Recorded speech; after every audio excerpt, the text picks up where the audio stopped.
Les joueurs danois étaient très repliés, très bien organisés, en plus ce sont des athlètes, donc c'était pas facile à percer et il fallait multiplier les tentatives et la préparation, mais on a eu quand même beaucoup plus d'occasions de but, donc c'est pas tellement là que cela a pêché, c'est surtout dans la finition. Dans la finition, mais pas l'impression aussi que vous aviez deux attaquants, dont un véritable, cela n'a pas, vous croyez, gêné le milieu de terrain qui n'avait pas beaucoup de solutions devant?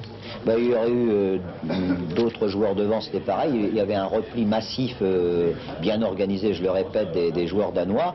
Donc le problème aurait été si nous n'avions pu approcher des buts danois, ce qui n'a pas été le cas, mais il est certain que lorsqu'il y a beaucoup de monde, il est difficile de trouver l'ouverture. Votre impression sur Daniel Bravo sur le match de ce soir? Bien, je crois qu'il démontre toutes ses possibilités, il faut lui donner cette expérience, c'est pour ça que j'ai laissé 90 minutes. Et puis je suis presque content qu'il y ait eu un match difficile, qu'il y ait eu un match viril, parce que c'est comme ça qu'on progresse. Bravo s'est bien battu, on a pu se rendre compte de la différence, enfin il a pu se rendre compte de la différence de rythme qui existe entre un match de championnat et une rencontre internationale. Il a intercepté bon nombre de ballons, a essayé de jouer comme il a pu avec Dominique Rocheteau. Il a énormément couru, malheureusement les conditions n'étaient pas bien bonnes pour lui, pour un attaquant, mais il est évident que quand elles seront meilleures, son toucher de balle et ses dribbles devraient faire la différence.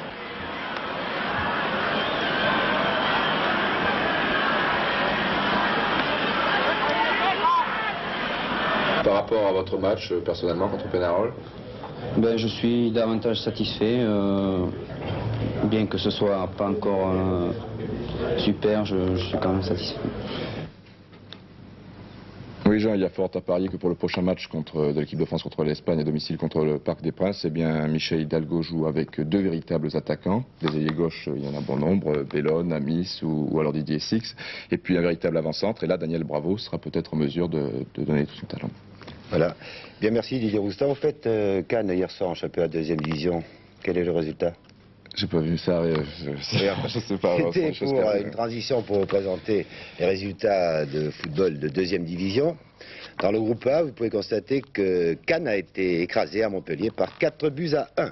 Grenoble a gagné à l'extérieur, c'est la seule victoire à l'extérieur, 1-0 à Guignon. L'exempt était Cuiseaux-Louan. Premier Limoges, équipe surprenante qui a encore gagné hier avec 14 points. Deuxième ex-aequo Marseille et Montpellier avec 13 points. Quatrième Lyon et Nice avec 12 points, mais un match en moins. Nous passons au groupe B pour noter que Le Havre a battu le leader Tours 2-1, que le Stade Français continue, le Stade Français 92 a gagné 2-0 à Quimper. Certains matchs ont été remis car il y a des joueurs de football qui disputent les Jeux méditerranéens. Au classement, le Stade Français 92 est en tête avec Le Havre 12 points. Troisième tour 11 points. Quatrième Orléans, Mulhouse et Reims avec 10 points. Et à noter qu'aujourd'hui c'est le premier tour de la Coupe de France. Record battu, plus de 3700 équipes engagées. Et les débuts du Variété Football Club, je crois que c'est ce que vous voulez me dire. Oui, les débuts du Variété Football Club qui joue à Molles à partir de 15h avec une sacrée équipe, Osvaldo Piazza, Bernard Gardon et puis le grand gardien de but Jacques Vendroux que nous connaissons tous. Nous y sommes.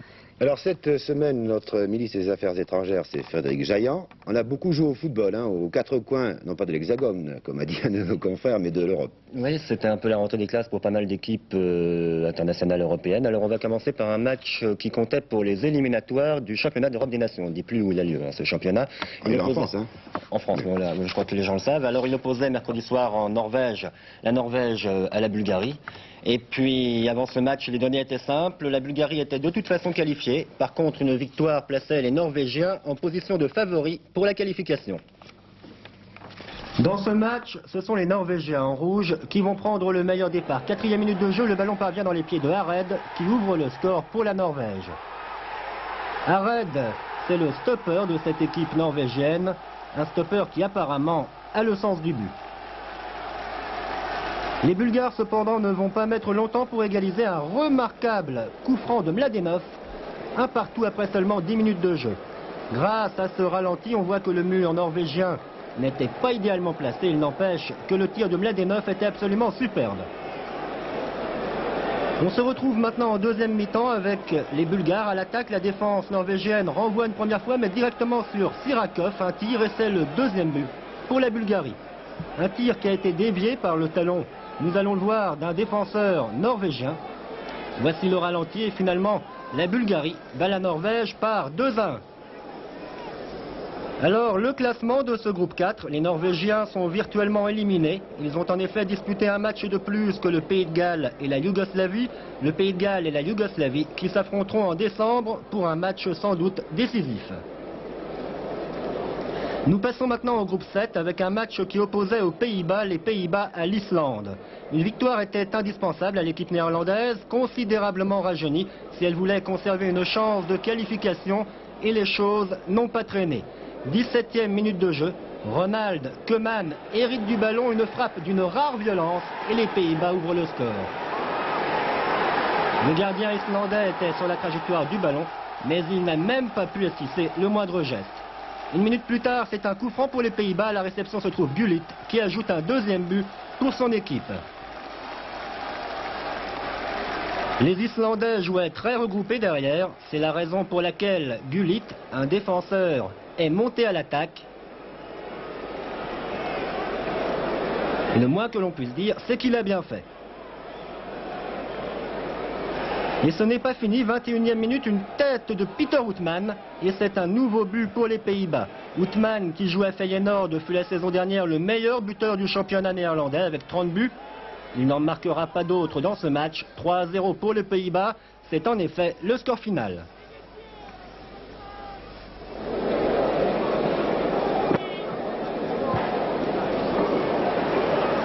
Alors au classement du groupe 7, les Pays-Bas, classés deuxième, conservent une chance de se qualifier.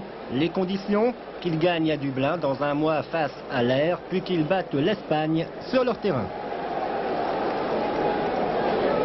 L'Allemagne de l'Est contre la Pologne maintenant avec tout de suite un premier but signé Raab pour l'Allemagne de l'Est. Il s'agit là d'un match de qualification pour les Jeux Olympiques et grâce à ce remarquable tir de Gudzinski, les Polonais égalisent en deuxième période. En fin de match, les Allemands de l'Est vont cependant reprendre l'avantage à la suite de ce joli retourné de Pasteur. Et puis, à 5 minutes de la fin du match, les Allemands vont même ajouter un troisième but par Pils, un but qui leur permet finalement de battre la Pologne par 3-1 et d'être pratiquement assurés de se rendre à Los Angeles. Enfin, un match amical qui se déroulait à Budapest où la Hongrie recevait l'Allemagne de l'Ouest. Et ce sont les Hongrois qui vont marquer les premiers grâce à ce centre, suivi d'une reprise de la tête de Nihalasi. Nihalasi qui joue en Autriche à l'Austria de Vienne. Vraiment un superbe but qu'on l'on va revoir au ralenti, mais d'abord on apprécie la talonnade astucieuse de Garaba, suivi d'un centre parfait. Schumacher ne peut rien faire, d'ailleurs tout va mal pour lui en ce moment puisqu'il vient d'être limogé pour mauvais esprit par le FC Cologne. Le gardien hongrois, lui, c'est d'une mauvaise sortie qu'il vient de se montrer coupable. Une bévue qui va profiter aux Allemands avec un centre de Meller, ici même, et une reprise de la tête de Wöhler qui égalise donc pour l'Allemagne. Un match nul, pourtant loin de satisfaire les Allemands.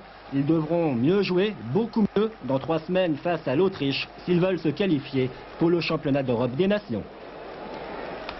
Voilà, et on enchaîne toujours avec les buts étrangers, mais cette fois il s'agit des clubs. Championnat anglais, c'était la 5e journée, et Liverpool, le tenant du titre, est toujours bien placé. Il l'a emporté à Highbury, c'est-à-dire à Londres, c'est-à-dire sur le terrain fétiche d'Arsenal, hier après-midi, 2-0, mais dans ce championnat, eh bien c'est toujours West Ham qui domine, qui a emporté 5-2 sur son terrain à sa rencontre hier après-midi, et qui a 5 matchs et 5 victoires, donc 15 points en 4 victoires. Vous savez, dans le championnat d'Angleterre, on a 3 points. Liverpool qui pour une fois joue en jaune, ballon contré par Rush et finalement Robinson. Et pour terminer, Johnston, 1-0 pour Liverpool qui va inscrire en deuxième mi-temps un deuxième but alors que Souness passe à son libéro. Enfin, des libéraux, il n'y a pas vraiment beaucoup en Angleterre. Son arrière central, Alan Hansen, Yann Rush pour le petit Samili qui combine bien avec Dalglish. Robinson, maintenant une bonne talonnade, et là, Festival Dalglish, Lucarne, 2-0 pour Liverpool qui est 4e, alors que dans le championnat d'Allemagne, après 6 journées, eh bien c'est le Bayern de Munich qui est en tête avec 10 points. Les résultats des clubs européens qui rencontreront nos représentants. Glentoran, l'équipe irlandaise, a battu Glenavon par 2-1. En championnat, bien entendu, Kiev n'a pu faire que match nul à domicile contre le Dynamo Moscou, 1-1. Et puis le Lokomotiv Leipzig, qui rencontrera Bordeaux, vous le savez, a gagné à domicile 4-1 contre Karl Zeiss Jena et se trouve en tête du championnat de de RDA, nous n'avons pas des résultats de Gand et Rapid Vienne pour la bonne et simple raison que ces équipes n'ont pas joué hier. Oui, c'est une excellente raison. Merci. Grande journée sportive sur TF1 aujourd'hui. Les relais du dimanche à partir de 14h30 présentés par Alain Escoubet et Pierre Douglas. Et à partir de 15h25, intégralement en direct, le Grand Prix de Formule 1 de Monza. Vous savez, c'est un des 3 derniers Grands Prix, donc décisif pour l'attribution du titre avec Bernard Giroud et José Rosinski. À 18h, Sport Dimanche, tous les résultats avec François Janin. Et ce soir, spécial tennis à 22h30, en direct, la finale de Flushing Meadows qui opposera Connors à Lindell avec nos envoyés spéciaux Hervé Dutu et Alain Teller. Téléfoot est terminé. À dimanche prochain, si vous le voulez bien.